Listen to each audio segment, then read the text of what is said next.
Hundreds of student visas have been canceled by President Donald Trump, and as a result, rapid departures are now being forced and taking place.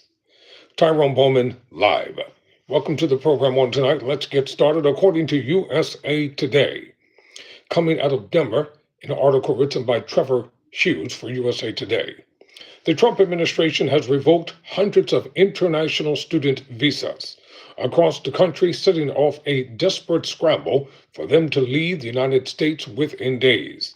Universities have reported some students being forced to leave immediately, in many cases after discovering their visas were canceled in the Federal Student Exchange and Visitor Information System, or via an unexpected text or email. Multiple universities contacted by the USA Today network regarding the visa cancellations declined to discuss specifics, citing student confidentiality. Immigration experts said they've never seen the federal government make such sweeping changes to the ordinary low profile process of hosting international students. The National Immigration Project is challenging the visa cancellations, which have affected students in California, Colorado, Kentucky, Ohio, Michigan, Massachusetts, and Florida, among others. The cancellations reflect a small percentage of the estimated 1.5 million international students studying in the United States, but have sent shockwaves through the collegiate community. Some of the cancellations appear to be connected to things as minor as roommate disputes or as off-campus traffic tickets, university officials said, while others appear to be connected to pro-Palestinian protest participation. Quote, I've been doing this for 25 years and I've never seen 300 students lose their visas, said Lynn Saunders, a Washington state immigration attorney based near the Canadian border. To hear that something like 300 visas were canceled out of the blue, it's all political. To read that there's hundreds of people having their visas canceled, you know exactly what it is, end quote. President Donald Trump won back the White House after campaigning on tough new immigration controls, and some conservatives have accused other countries, particularly China, of sending students to study in the United States to steal intellectual property. International students are typically ineligible for financial aid and instead usually pay full tuition, subsidizing other students. According to the federal government, California is home to the largest number of international students, and the most popular majors among international students are computer science, language and business administration, and management. People from India and China represented the largest proportion of international students, accounting for about half of the overall enrollment, according to federal officials. There is no central accounting of how many students have had their visas revoked or where they came from.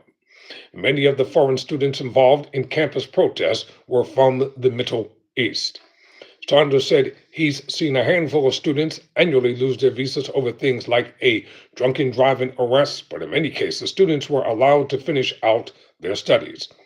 This round of visa cancellations has prompted some students to leave immediately, including those who are close to graduating.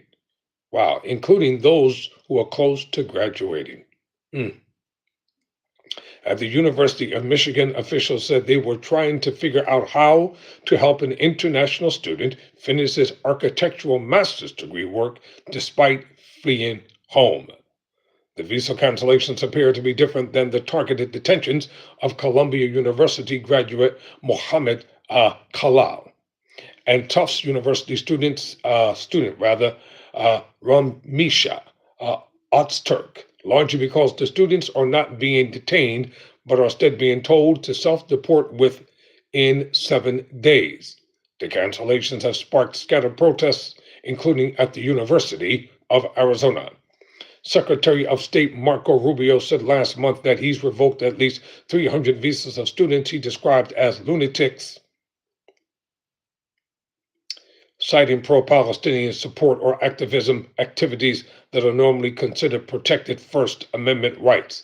It might be more than 300 at this point. We do it every day. Every time I find one of these lunatics, I take away their visas, Rubio said at a press conference.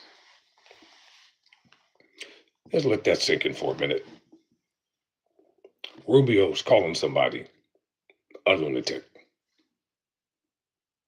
Just think about that. Rubio, the man who was insulted egregiously beyond insults when he was attempting to win the GOP presidential nomination. This man is calling someone a lunatic. The man who would not even stand up and fight as a man during his presidential run. Think about that for a moment. Colorado State University officials said 6 students there lost their visas, and university officials escorted some of them to the airport to fly home. It's unclear whether the students have the right to appeal their visa revocations. Appealing is not going to help. It's not. To date, no specific justification for the visa revocations has been provided to the impacted individuals or CSU. Kathleen Farflax, the university's vice provost for international affairs, said in a statement, quote, "We are working proactively with the students to help them connect with appropriate legal resources and understand their options. CSU is providing this support based on students' personal decisions," end quote. At the University of Massachusetts, Amherst, Chancellor Javier Reeves said 5 international students lost their visas and urged other students to check their own status. He said affected students are being offered financial assistance through the university Angel Fund, which was created during the first Trump presidency to help students affected by changes in immigration laws. Reeves, who first came to the United States from Mexico on a student visa himself, called the American higher education system the envy of the world and promised international students unwavering support as we confront this new reality, quote, close quote.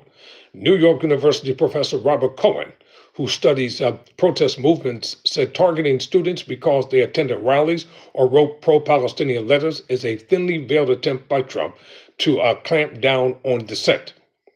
It speaks to the issue that Donald Trump and these right-wing people don't actually believe in free speech, Cohen said. Well, constitutionally wise, free speech is under attack. And pretty soon they're going to try to censor every American from speaking freely. The only people they want to speak freely are Republicans. That's it. They don't want anybody else to say anything that they want to say or think objectively or have the personal opinion about matters. And when a nation begins to lose its way concerning the constitutionality of what we can and cannot do, then anarchy always ensues. Ladies and gentlemen, this battle is real. Don't take this lightly. This is a real cosmic battle of the mind that's taking place in America. The question is, what are Americans going to do about it? To close out this segment of the video, the American Council on Education and 15 other higher ed groups have requested a briefing from federal officials. The groups noted that Trump has the responsibility and right to safeguard national security, but asked for an explanation of the decision-making process. That's just mumbo jumbo. You're not going to get any answers. Seriously. You're not going to get any answers. Tyrone Bowman, never surrender, never quit. And if you're passing by and you're looking at the channel, would you kindly think about subscribing? Thank you.